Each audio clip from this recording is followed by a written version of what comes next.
छत्रपती संभाजीराजे शिवाजीराजे भोसले यांचा खरा इतिहास। स्वराज्य रक्षक संभाजीराजांची मुत्सद्देगिरी आणि दूरदृष्टी कशी होती।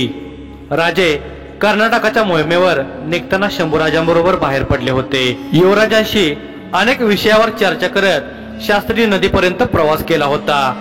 रायगड युवराजांसाठी सुरक्षित नसल्याचा व युवराजांनी स्वराज्यातील माणसे ओळखण्याचा वेचण्याचा उल्लेख करून राजाने शंभूराजांची समजूत घातली व मार्गस्थ झाले। पराक्रम करण्यासाठी पुढे सरसावलेले हात पुन्हा एकदा तोडले गेले, परंतु शंभूराजे शृंगारपुरात गप्प बसले नव्हते।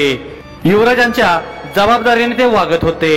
राजांच्या गैरहजेरीत राजकारणाचे धडे स्वबळावर गिरवत होते। स्वराज्याची बांधणी मजबूत करत होते। शिवरायांनी उभारलेल्या स्वराज्य मंदिराच्या कळसाला रूप देण्याचे कार्य ते करत होते। शंभूराजांनी कवी कलशांशी चर्चा करून व्यायामासाठी 5 मोठे आखाडे बांधले होते। प्रभावळ व आसपासच्या प्रदेशातील तरुण पोरे गोळा केली होती। त्यांना तालीमबाजीचे शिक्षण द्यायला सुरुवात केली होती। चेवल दाभोळ राजापूर बंदरातून मजबूत घोडी विकत घेतली व नवीन अश्वदळ उभारण्याच्या कार्यास प्रारंभ केला होता। 12 बलुतेदार 18 पगड जातीतील सारे वीर गोळा केले होते। शृंगारपुरी अश्वदळ तयार केले होते। युवराजाचा हा कार्यक्रमही कारभाऱ्यांना आवडला नाही। शंभूराजांना पराक्रमाची संधीच मिळून द्यायची नाही व जर ती त्यांनी निर्माण केली तर हिसकावून घ्यायची असा बेतच त्यांनी ठरवलेला होता। रायगडावरून कट कारस्थानी कारभाऱ्यांचा खलिता पोहोचला होता। थोरले महाराज कर्नाटकात असताना रायगडाच्या फडाची परवानगी न घेता फौज काय म्हणून बांधता। स्वराज्यासाठी फौज महाराजांनी युवराजांनी नाही बांधायची तर कोणी मुघलांनी बांधायची। स्वराज्य संवर्धनासाठी राज्याच्या भावी वारसाला फौज बांधण्यासाठी परवानगी घ्यावी लागणार, तीही कारकुनाची। या महाराष्ट्रात, हो या महाराष्ट्रातच, कारण कारकुनाची लेखणी वीरांच्या तलवारीपेक्षा प्रभावी आणि आगलावी असते म्हणून। शंभूराजांनी खलित्याचे उत्तर दिले। राज्याच्या हिताचा विचार युवराजांनी नाही करायचा तर कोणी करायचा। कारभाऱ्यांना उत्तर अनपेक्षित नव्हते। त्याने तिकटमीठ लावून ही गोष्ट राजांना कर्नाटकाला कळवली। शंभूराजे परवानगी न घेता फौज बांधित आहेत, ते रायगडावर आक्रमण करण्यासाठी। आपल्या गैरहजेरीत खोट्या तक्रारी करून कार भरण्याचे उद्योग महाराज कर्नाटकावरून परत येईपर्यंत सातत्याने चालूच होते। शृंगारपुरात मुक्कामी असतानाच शंभूराजाने बुधभूषण नावाचा संस्कृत ग्रंथ लिहिला होता आणि याच ठिकाणी एके दिवशी दिलेर खानाचे शंभूराजांना दोस्ती करण्याच्या आमंत्रणाचे पत्र येते। पत्राचा मजकूर असा होता: राजाधिकार शेर समशेर संभाजीराजे भोसले। एखादा मनुष्य जेव्हा यारी दोस्ती खातर आपला हात पुढे करतो तेव्हा त्याच्या मनातील दुश्मनीची जळमटे जळून खाक होतात। हे आपल्यासारख्या शायर असलेल्या मराठ्यांच्या शहजाद्याला आम्ही अलहिदा काय सांगावे, मात्र आपण याचाही पक्का ख्याल ठेवा की कमळाची टपोरी फुले फक्त तलावातच फुलतात, शेरचा बछडा अरण्यातच खुलून दिसतो। त्याच हिसाबानं आम्ही आपणास सवाल करू चाहतो की मराठ्यांच्या राज्याचे नेक शहजादे असताना आपण शृंगारपूरच्या त्या अंधाऱ्या गुफेत स्वतःला कोंडून काय करता आहात। आपण आपल्या हक्काच्या रायगडाला मोहरम झाला आहात। शेर शिवाजी सारखा वालीद मिळूनही आपण मायेला यतीम झाला आहात। तुमच्या दिलाची धडकन आम्हीच जाणून आहोत। आजवर आपण फक्त मोगलांच्या दुश्मनीबद्दल ऐकले असेल, दोस्तीबद्दल नाही। आमचं दिल साफ नसतं तर राजपुताच्या 3-3 पिढ्या आमच्याशी दोस्ताना कशाला ठेवला असता। म्हणूनच तुम्हाच खुल्या दिलाने अर्ज करतो की मनामध्ये अंदेशा ठेवू नका, आमची दोस्तीची पेशकश ठोकरू नका।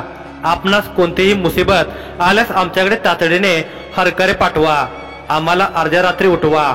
उमर की और तजुर्बे की परवा किए बगैर ये बंदा आपकी खिदमत में हाजिर हो जाएगा। युवराजांनी हे पत्र वाचले व त्याचे त्यांना हसू आले। 2 दिवसांनी त्यांनी दिलेर खानाला पत्राचे उत्तर पाठवले। त्यांचा आशय खालीलप्रमाणे होता: आपण पडत मूर्ख आहात म्हणूनच पेडगावला राहता ते फारच चांगलं। वळतरीचं पाणी पुन्हा आड्यावर चढणं अशक्य। सरितेने सागर कवेत घ्यायचा सोडून पुन्हा सर्पासारखा आपल्या उगमाकडे उलटा वळसा घेणं जसं अशक्य, तशीच मोगली सुभेदारानं शिवाजीच्या पुत्राशी दोस्ती करायची अभिलाषा बाळगणं हे मूर्खाचं नव्हे तर शतमूर्खाचं लक्षण आहे। शंभूराजे शृंगारपुरात ज्या ठिकाणी राहत होते त्या महालाच्या मागे अनेकदा हळदी कुंकू लावलेले लिंबू, सोया टोचलेले पिपे, काळ्या बावल्या अशा अशुभ वस्तू नेहमी कोणीतरी जाणीवपूर्वक ठेवत होते। यावरून कोणीतरी करणी करत असल्याची राजाची खात्री झाली होती। शिवाय एकदा राजे घोड्यावरून रपेट मारत असताना चालता चालता घोडा अडकवून पडला होता व जागेवरच मृत्यूच्या दाढेत गेला होता। बदफैलीचे खोटे आरोप, कारकुनाची कारस्थाने, त्यामुळे होणारी मनाची कोंडी या सर्वांपासून मुक्ती मिळावी म्हणून राजाने कलशाभिषेक केला होता। पण कारकुनांनी अफवा उठून दिली, राजांना गादीवर बसण्याची घाई झाली म्हणून कलशाभिषेक केला। नाहीतर राजा जिवंत असताना शंभूराजांनी कलशाभिषेक कशासाठी केला?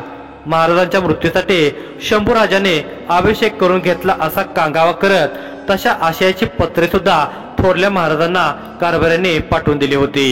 राजांच्या व जनतेच्या मनातून शंभूराजांना उतरवण्याचा डाव खेळला जात होता।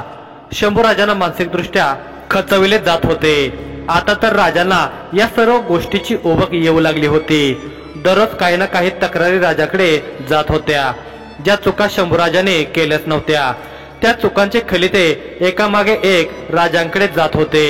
एके दिवशी संगमेश्वरात राजांची काही शेतकऱ्यांशी भेट झाली। बिचारे खूप खंगले होते, पीक पिकत नव्हते व रायगडावरून शेतसारा भरणा करण्याचे फरमान आले होते। गरीब शेतकऱ्यांना ते शक्य नव्हते। शंभूराजाने त्यांचा शेतसारा माफ केला व तसे फडावर कळवले। परंतु काही दिवसांनी रायगडावरून एक पथक त्या शेतसारा माफ केलेल्या शेतकऱ्यांच्या घरावरून गेले व जप्त्या केल्या। युवराजांचा निर्णय फिरवला गेला। गरीब जनतेच्या पाठीत कारभाऱ्यांनी खंजीर खुपसला होता। शंभूराजाने कवी राजांना ताबडतोब 1000 स्वार दिले व जप्ती करणाऱ्या राहोजी सोमनाथाच्या कारभाऱ्याला धरून आणून चांगले 4-5 दिवस उपाशी ठेवून गरीब शेतकऱ्याचे पोट आणि त्याची अडचण काय असते ते दाखवून दिले होते। शिवरायांच्या स्वराज्यात गोरगरिबांची जप्ती करणाऱ्यांना धडा शिकवणारा कोणीतरी आहे याचा गरीब जनतेला अनुभव आला होता व त्याने स्वराज्याचा योग्य वारसदाराचा आपल्या मनात राज्याभिषेक केला, तो कायमचाच। आनंदाच्या अश्रूंनी व उपकारितेच्या फुलांनी। काही दिवसांनी पुन्हा दिलेर खानाचे शंभूराजांना पत्र आले। राजांच्या दोस्तीला खान खूप आतुर झालेला दिसत होता।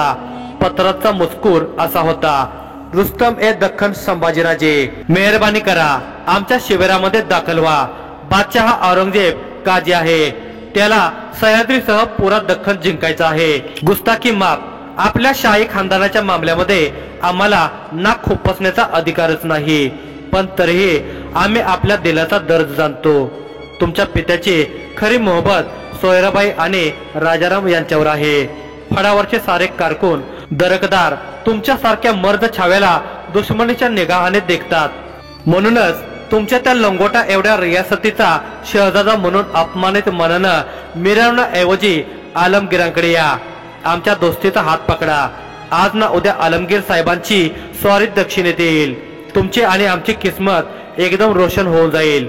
शंभूराजांनी पत्र गंभीरतेने वाचून काढले व ताबडतोब त्याचे असल मराठी बाण्याचे उत्तर पाठवून दिले।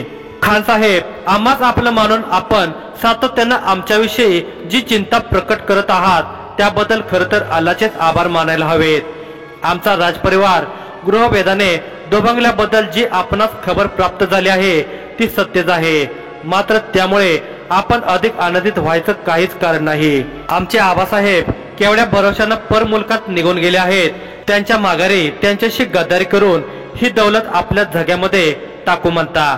असं गैर काही आमच्या हातून घडणं म्हणजे मेरे प्यारे दिलेर भाई, रावणाची मदत घेऊन श्रीरामाने दशरथाविरुद्ध बगावत करणं। खान साहेब, शिवरायासारखा पिता दैविक कृपेमुळे लाभला असताना त्या वटवृक्षाची थंडगार सावली सोडून तुमची सोन्याची लंका आम्हाला काय हो करायची?